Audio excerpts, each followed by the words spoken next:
apa yang putus hakim itu tidak boleh dianggap salah. Sementara belum ada tingkatan yang lebih tinggi lagi untuk memastikan itu salah. Itu saja sebenarnya. Hakim ini manusia biasa. Tentu ukuran-ukurannya bisa diukur ya salah benarnya. Tetapi tidak boleh satu orang pun harus menjustifikasi bahwa ini ada permainan ya sebelum itu sudah dibuktikan. Sementara Komisi Yudisial sendiri yang dibentuk oleh konstitusi juga tidak boleh mencampuri teknis yuridis. Ini teknis yuridis. Kalau kita tahu peradilan kita sekarang ini tidak baik-baik saja, diindikasikan tidak baik malah. Namun ini milik kita, milik yang harus kita jaga marwahnya. Nah oleh karena itu maka asas yang sudah ribuan tahun ini dikedepankan bahwa putusan hakim harus dianggap tidak salah. Nanti upaya hukum lanjutan yang menyatakan ini ada kesalahan, baik kesalahan hukum acara maupun kesalahan teknis yuridis yang disebut sebagai hukum material,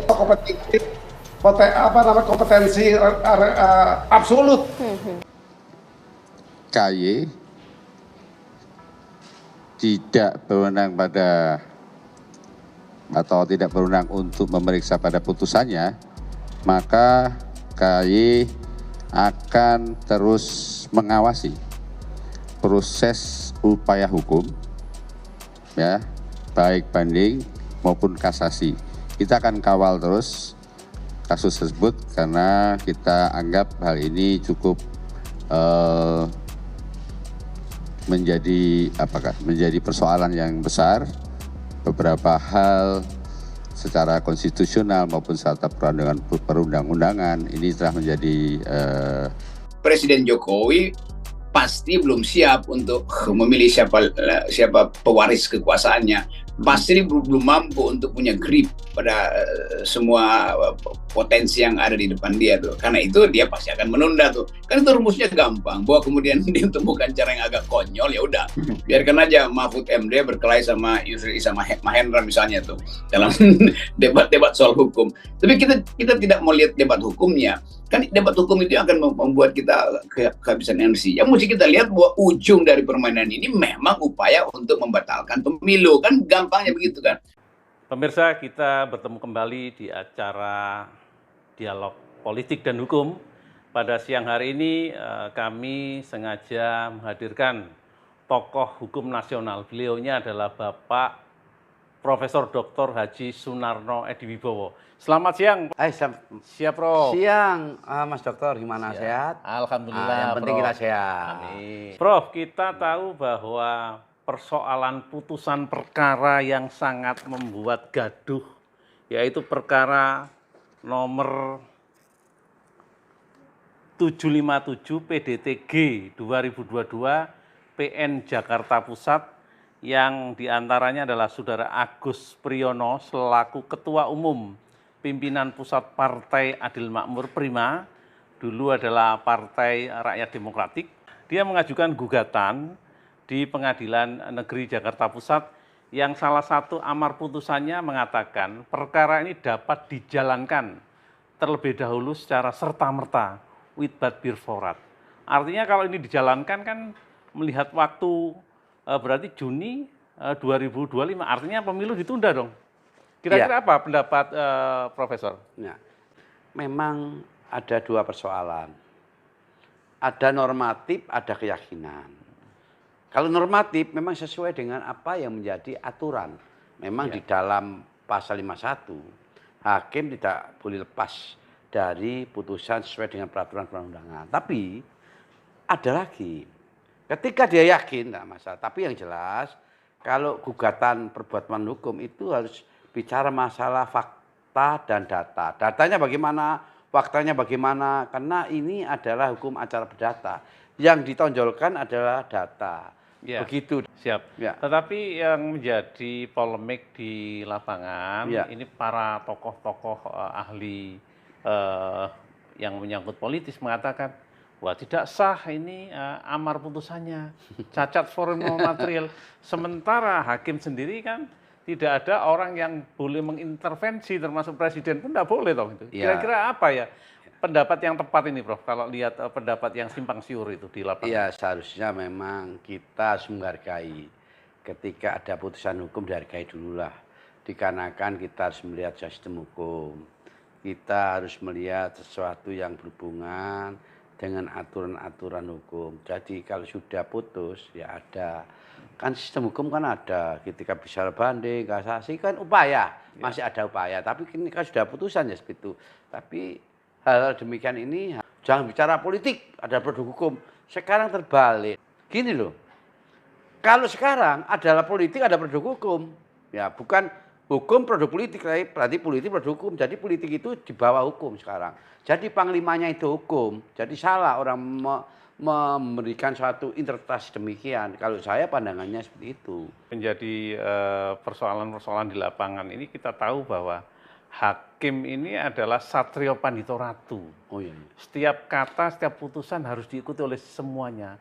Nah ini KPU sudah mengatakan bahwa kita tidak akan menggunakan amar itu. Putusan ini belum ingkrah. Di sini kan jelas tidak harus menunggu ingkrah, bisa dijalankan lebih dulu. Lah kalau ini dipaksakan oleh KPU harus menjalankan tanpa mengindahkan putusan ini, kira-kira apa yang terjadi secara politis? Produk hukum, mohon maaf loh, produk hukum Pak. Produk hukum ya. Semua kan produk hukum. Siapapun harus dia menghargai hukum. Setiap apapun kita harus tunduk pada hukum. Dalam arti demikian. Apapun masih ada peluang banding ya bandinglah. Nah ini memang ada persoalan-persoalan, ada pro kontra. Memang saya tahu kontradiksinya demikian loh, Dr. Rahman. Pertama memang sih ada permas tuhnya. Perma nomor 2 tahun 2019 ada pasal 11. Ketika ada berhubungan dengan pemilu nih. Ya. Ruangannya bukan di pengadilan negeri, ada di Bawaslu maupun di PT UN. Itu yang menjadi persoalan. Kedua, memang undang-undang pemilu ketika ada persoalan dengan nomor 7 tahun 2017 ada pasal 403 dan sampai 0 berapa itu menyatakan bahwa tidak ada menunda pemilu. Memang tidak ada, hanya menindaklanjuti ada kelanjutan. Bunyinya demikian dan tidak bisa 517 tidak bisa menghalang-halangi pemilu. Akan ada tindak pidana, tapi ini adalah yang mutus adalah judikatif. Jadi tidak bisa kalau kita bicara masalah 517 ya. Oh, dipidanakan tidak bisa. Ini harus memang adalah putusan yang harus dihargai karena sudah ada pembagian kekuasaan yang saya sampaikan tadi. Nah, sementara curiga-curiga kelompok-kelompok yang katakanlah anti 3 periode, yang pro 3 periode, ini ada kesan-kesan, wah ini ada titipan, ini masuk angin. Prof ini memandangnya seperti apa? Apakah memang dalam tahun politik itu harus seperti itu ya? Ya, itu kan interpretasi tidak masalah. Orang prediksi tidak masalah. Orang asumsi tidak ada masalah. Yang jelas kita harus melihat persoalan, harus memilah-milah tentang persoalan apakah ini domainnya PT UN, domainnya pengadilan. Memang pengadilan punya kekuasaan.